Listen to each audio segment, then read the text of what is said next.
Manajemen Sriwijaya FC mendesak PT LIB untuk segera membayar tunggakan dana subsidi klub yang belum dibayar.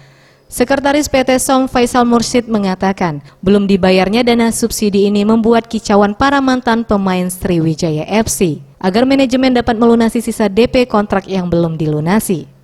Pihaknya telah mengirim surat ke operator PT LIB untuk segera menyelesaikannya, karena dana tersebut digunakan untuk membayar sisa DP kontrak pemain.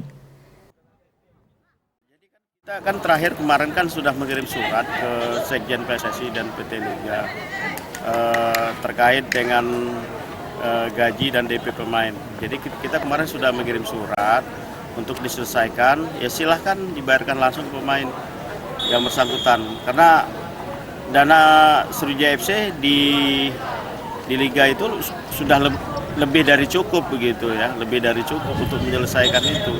Jadi saya kira tidak ada masalah gitu.